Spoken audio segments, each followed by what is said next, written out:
یک زن روز 8 یونی سال 2024 با نشر یک نوار ویدیویی شکایت کرد که در بیمارخانه به قلمرو این مؤسسه در آمدن ماشین‌ها را منع کردند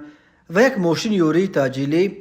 به خود نقش تاکسی گرفته بیماران و کارافتادگان را در عوض پول تا در بنای لازمیشان برده میرساند. ببینید خلق را چه خیلی مسخره کرده استودند. میگوید این زن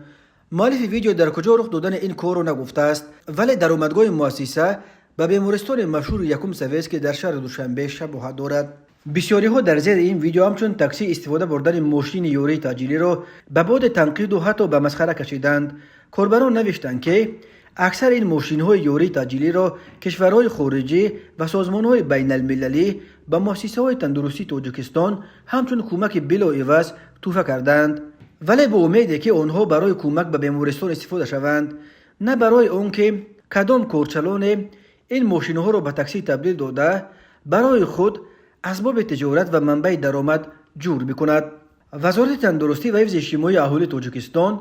که امور مؤسسه های طبی جمهوری را در دست دارد تا کنون به این نوار واکنش نکرده است. قبلا درباره پولکی کردن لیفت ها در بیمارخانه های تاجیکستان شکایت ها به دست می رسید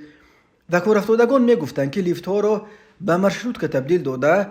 برای به بالا بردن یا پایان فراوردن کارافتادگان حتی از بیماران پول می گیرند و حتی یک نفر را در لیفت همچون پولچینه گذاشتند که وظیفه جمع‌آوری راهی است. همین طور مأموریت برخی بیمارستان ها به داخل در آمدن وسایل نقلیات را منع کردند که نیز به واکنش منفی ساکنان روبرو شد، ولی مسئولان گفتند که بسیاری از رانندگان ماشین‌های خود را نه در توقفگاه‌های مخصوص بلکه در هر کجایی که راست آمد می‌گذارند و این باعث ایجاد مشکل برای حرکت ماشین‌های یوری تاجیلی و انتقال بیماران وزنین می‌شود.